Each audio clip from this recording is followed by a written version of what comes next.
bir yol hikayesidir. Bittiğini sandığınız ama hiçbir zaman sona ermeyen, geçmişten geleceğe uzanan, günümüz hız çağından Anadolu'nun bağrına bir zamanda yolculuk hikayesi.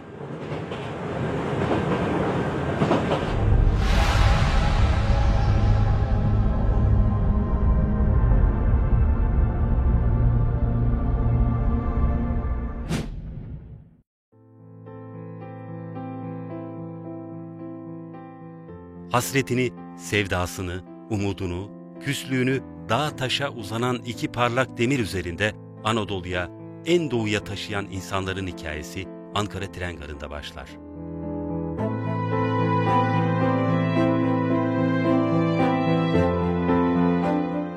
Başkentten başlayıp Kars'a uzanan 1365 kilometre uzunluğundaki rayların üzerinde süzülen Doğu Ekspresi her sefer başka bir hikaye sunar yolcularına. Zamana, doğaya, tarihe direnen bu hat bir yolculuk olmaktan çok bir maceradır. Bekleme salonunda yolcular Anadolu'nun dört bir köşesine seyahat etmek için kalkış saatini bekliyor. Doğu Ekspresi'nin kalkmasına dakikalar kala son yolcular da gelmeye başlar. Hemen bilet gişesine yönelen yolcular bekleme salonundaki kalabalığa karışıyor.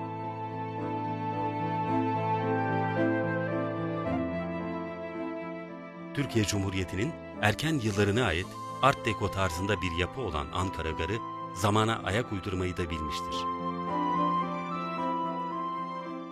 Kalkış saatinin yaklaşmasıyla garda hareketlilik de artıyor. Yolcular yavaş yavaş yerlerini almaya başlıyor. Ankara'dan başlayıp Kırıkkale, Kayseri, Sivas, Erzincan, Erzurum, Kars istikametinde 54 istasyondan geçen Doğu Ekspresi, son yolcularının da gelmesiyle hareket için hazır.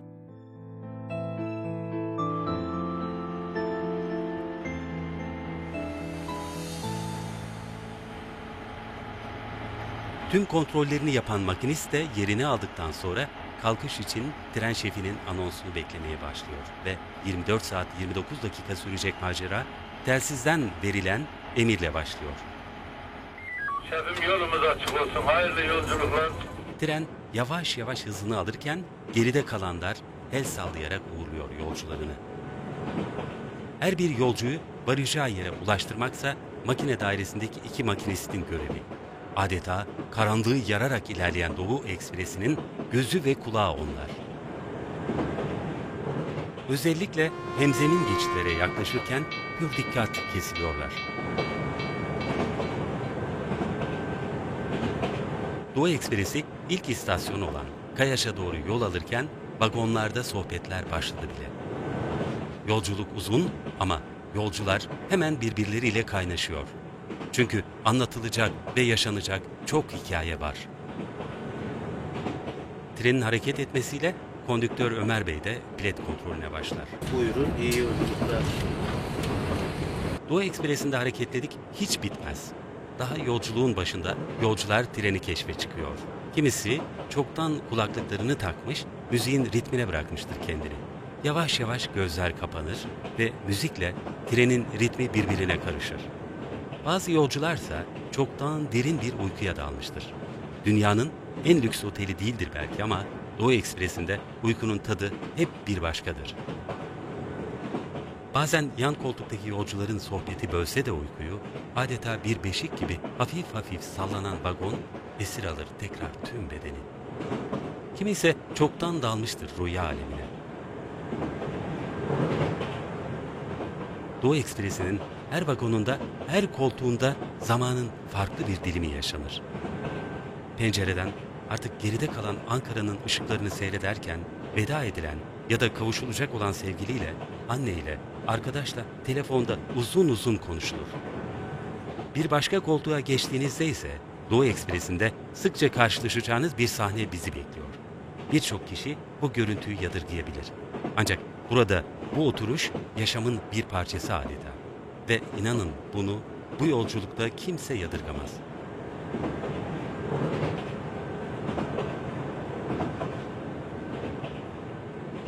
Ve Doğu Ekspresi Ankara'dan sonraki ilk durağı Kayaş'a varır. Yeni yolcular hikayelerini yükledikleri bavullarıyla vagonlardaki yerlerini alır. Bir 45 dakikalık yolculuğun ardından Elmadağ'da geride kalır. Doğu Ekspresi kendisini bekleyen 51 istasyona doğru tekrar yola koyulur. Elmadağ'ın ışıkları uğurlarken Doğu Ekspresi'ni şef odasında da çay demlenmiştir.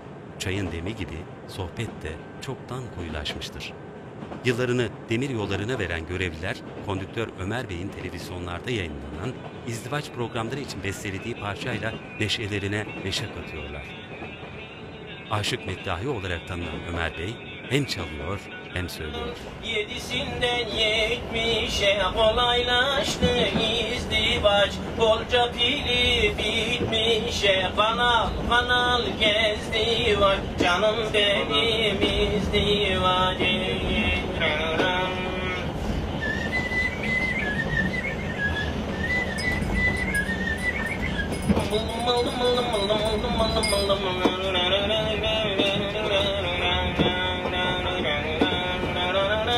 Kimi büyük dev diyor, kimi beni sev diyor, kimin altın ev diyor, dilekleri dizdivaç, canım benim izdivacım.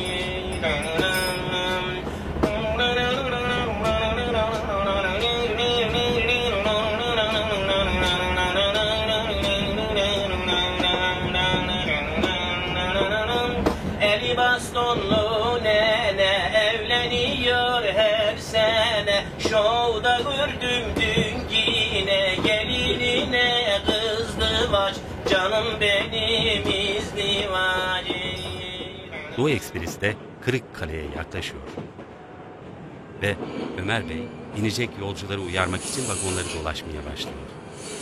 Trenin istasyona yanaşmasıyla yolcular bir yandan inerken bu güzel yolculuk için görevlilere teşekkür etmeyi de unutmuyor. Çok sağ ol, Allah razı olsun.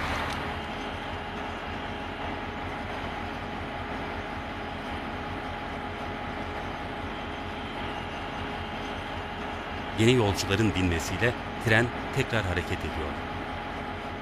24 saat 29 dakika uzun bir zaman dilimi olsa da daha şimdiden 5 istasyon geride kaldı. Trenin istasyondan ayrılmasıyla vagonlarda yiyecek ve içecek servisi de başlıyor.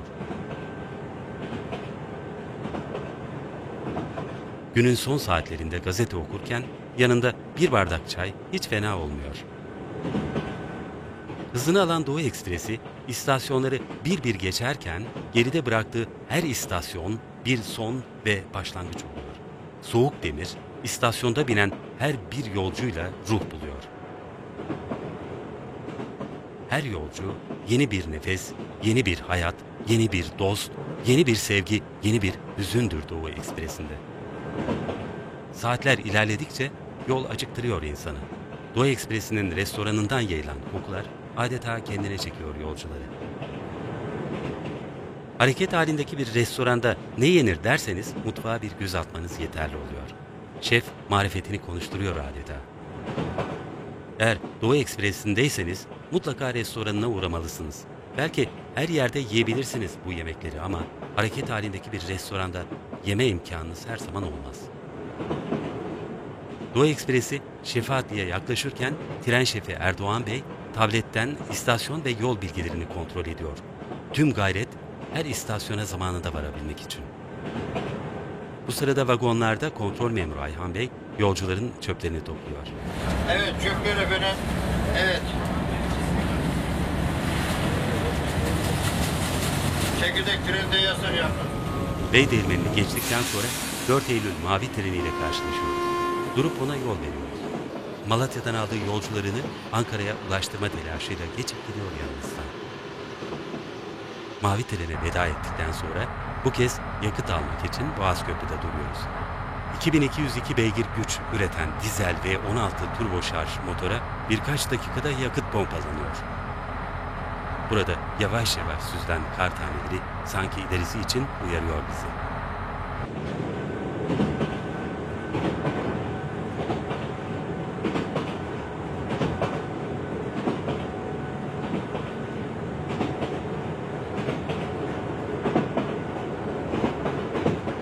...20 dakika sonra Kayseri Beyazlar içinde karşılıyor Doğu Ekspresi. Yeri geldiğinde ekmeğini paylaşan Anadolu insanının yardımseverliği hemen kendini gösteriyor.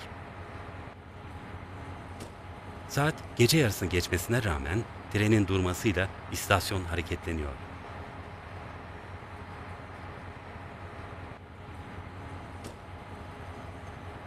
Aldığı yeni yolcularıyla Doğu Ekspresi tekrar yola koyuluyor.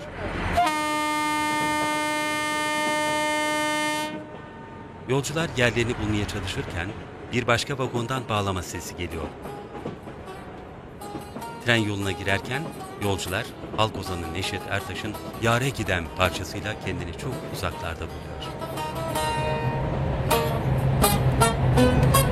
Saçlarını ben öreyim, saçlarını ben öreyim, buna dayanmaz yüreğim, buna dayanmaz yüreğim, vay. Vermem seni Azrail'e, vermem seni kimselere, ben öleyim, ben öleyim, vay. Dermansız bir derde düştüm, dermansız dertlere düştüm, ben öleyim, ben öleyim, vay. Gece saat 2'yi gösterirken trende sessizlik hakim oluyor. Trende gözlerinizi kapadığınız an farklı bir dünya aleminde bulursunuz kendinizi. Düşünceler ve hayaller peşi sıra zihninizde çarpışır. Sallanan vagon bir tekneyi, raylarda birbirine sürten demirin sesi dalgaları çağrıştırıverir. Gözlerinizi kapamanız yeterlidir tüm bunlar için.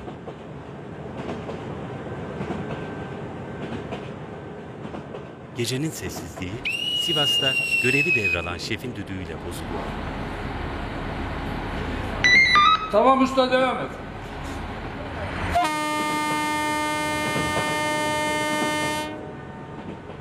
Doğu Ekspresi bir şehre daha veda ediyor.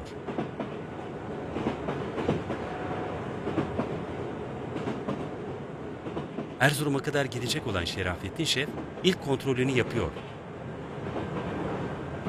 Vagonlardaki sessizlikse sabahın ilk ışıklarına kadar sürüyor. Havanın aydınlanmasına az bir süre kala şef kompartmanında kahvaltı sofrası hazırlanıyor.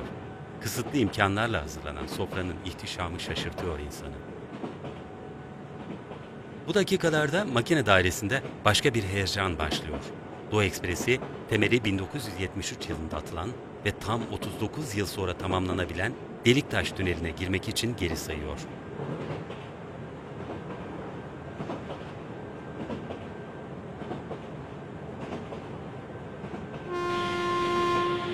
Türkiye'nin en uzun tüneli olan Deliktaş Tüneli 5473 metre uzunluğunda. Türkiye'nin aydınlatma sistemine sahip tek demiryolu tüneli olma özelliği de taşıyan tünelden trenin geçişiyle beraber hareket sensörlü aydınlatmalar sırayla yanmaya başlıyor. Tünelin diğer ucunda Doğu Ekspresi'ni günün ilk ışıkları karşılıyor. Tam bu noktada yolculuğun yarısı geride kalıyor. 12 saattir yoluna devam eden Doğu Ekspresi'ne hemen tepenin eteklerinde tarihi İpek Yolu eşlik ediyor. Trendeki yolcular uçsuz bucaksız Bozkır'ın beyaza bürünmüş manzarasıyla uyanıyor.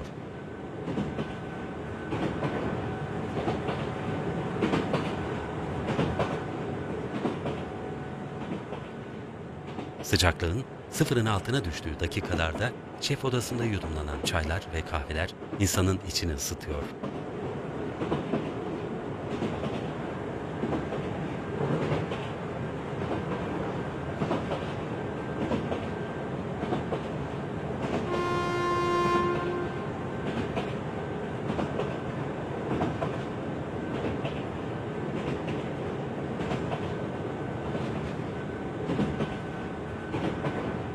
Hemen ileride nehrin iki ucunu birleştiren Demirdağ Köprüsü karşımıza çıkıyor.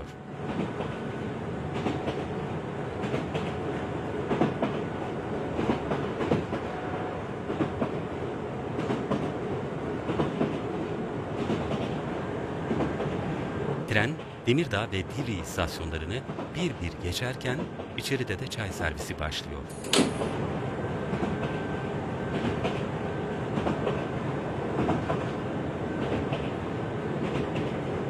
Fırat'ın kolları kucaklıyor treni.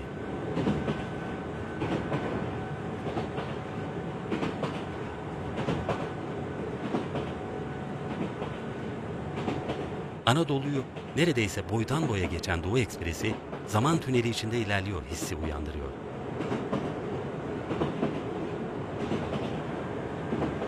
Tren kimi zaman dağları yararak, kimi zaman dağların içinden geçerken raylara paralel uzanan nehirle yarışıyor.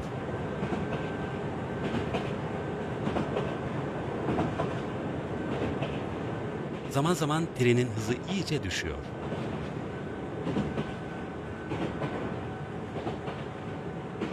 Anadolu'nun bağrına uzanan Doğu Ekspresi onca geçen yıla rağmen bölgenin can damarı olmayı sürdürüyor. Bağıştaş köyünü de usulca geride bırakırken Pullman vagonunda yolcular bu eşsiz manzaranın keyfini çıkarıyor.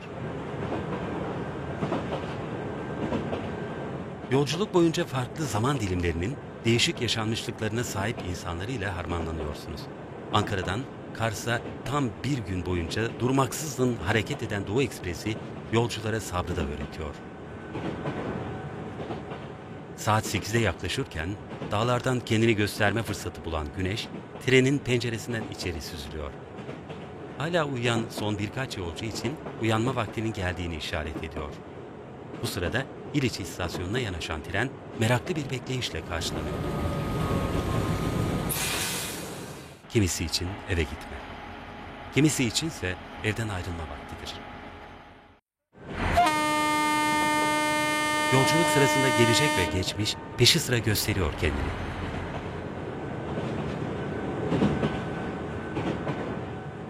Fırat Nehri ve Doğu Ekspresi sürekli bir yarış içinde. Her ikisi de engin dağlara karşı inanılmaz bir mücadele veriyor. Fırat dağları yararak ilerlerken tren dağların içinden geçip gidiyor. Yaşlılar Köyü'ne geldiğimizde lüks evler ve taş yapılar dikkat çekiyor.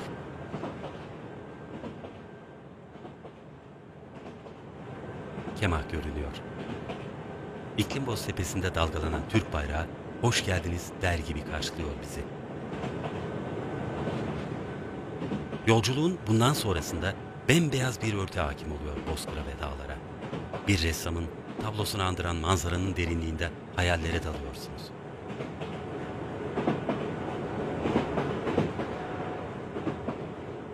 Ve beyaz örtüyü yarıp Erzincan'a geliyoruz.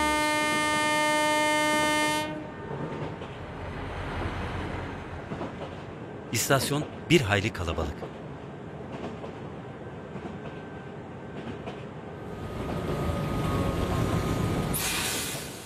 Kimi yolcu veda ediyor Doğu Ekspresi'ne. Kimi bir nefes almak için iniyor. Kimisi kendisini bekleyen maceranın sonunu bilmeden sevdikleriyle vedalaşıyor. İstasyon şefinin işaretiyle yolculuk kaldığı yerden devam ediyor.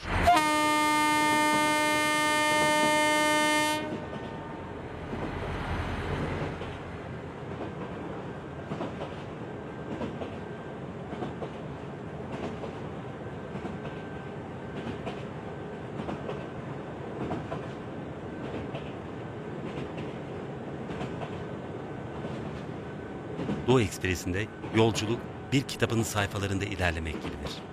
Bir anda o sayfalarda kaybolursunuz. O sırada yan koltuktaysa zaman farklı bir dilimdedir. Gözler dünyada olup bitenlere çevrilmiştir. Birkaç sıra ileride bir film sahnesinde bulabilirsiniz kendinizi.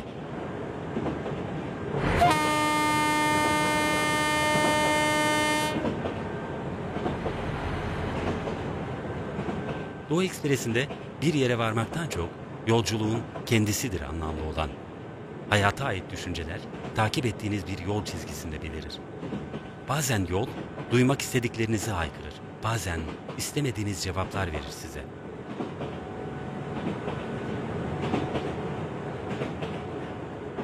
Tren Erzurum'a doğru yola devam ederken ray seslerinin hakim olduğu vagonda bir çocuk sesi herkesi kendine getiriyor. Hemen ilgi odağı oluyor. Adı Duru, 2 yaşında. Henüz farkında değil ama Doğu Ekspresi'nde yolculuk yapan şanslı kişilerden olduğunu ileride öğrenecek. Onun için tren şu an bir oyun alanı. Koridorda ufak ufak adımlarla keşif turu atıyor. Hafif sendelese de babasından aldığı güçle her adımından sonra yere daha sağlam basmayı öğreniyor. Bu tempo onu susatıyor. Orada belki de dedesine benzettiği kır saçlı amcadan su istiyor. O kadar susamış ki kapak kapak su içiyor. Babasını da unutmuyor.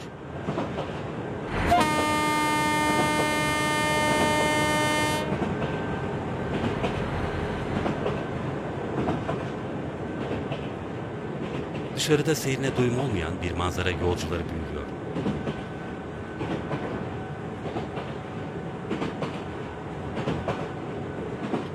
İstasyonlar peşi sıra geçilirken Doğu Ekspresi zaman zaman tipiye karşı mücadele veriyor.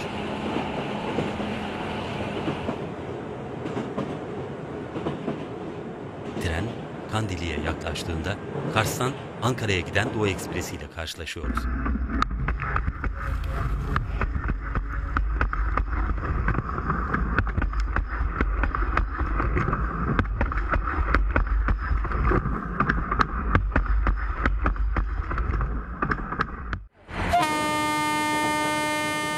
Ardından Erzurum tren garına giriyoruz.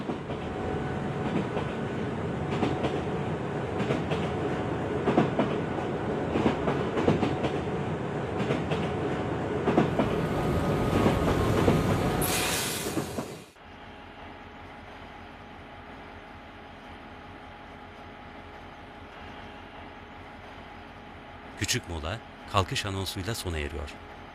Trende yerini alan minik yolcu peronda bıraktığı sevdiklerine el sallıyor.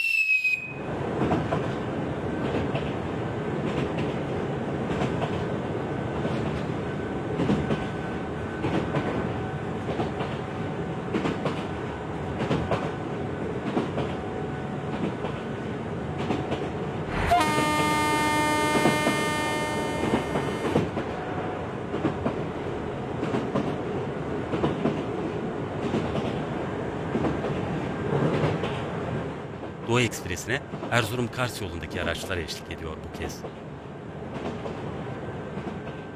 Yoldan geçen araçları seyrederken gökyüzündeki mavilik yerini kızıla bırakıyor. Tren Horasan'a yaklaşırken güneş son demiyle içimizi ısıtıyor. Karla kaplı istasyonda yolcular bavullarını taşımaya çalışırken son yolcuların da gelmesiyle Doğu Ekspresi yavaş yavaş yola koyuluyor.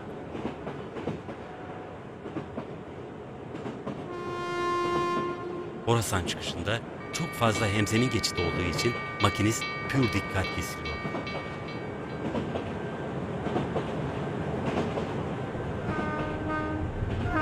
Yolculuğun sonuna yaklaştıkça heyecan artıyor.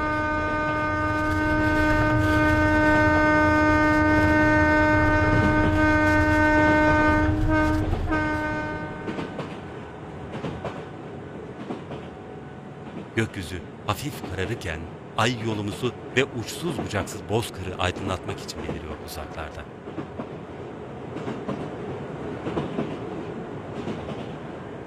Trenin solundaysa 5 köprüler görülüyor. Beyaza bürünmüş dağların eteklerinde tünellerden peşi sıra geçerken trenin sireni bozuyor sessizliği. Öyle bir an geliyor ki bembeyaz manzara geride bıraktığınız her şeyi unutturuyor.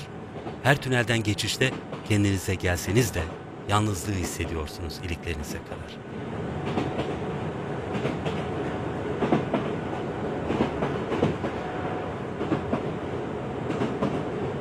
Zaman kavramı bitiyor. Hayat duruyor bu noktada.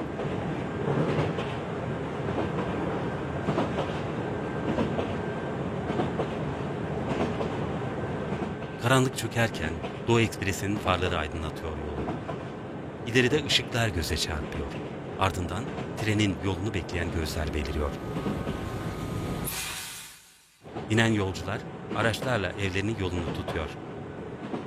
Biz onlara, onlar bize veda ediyor.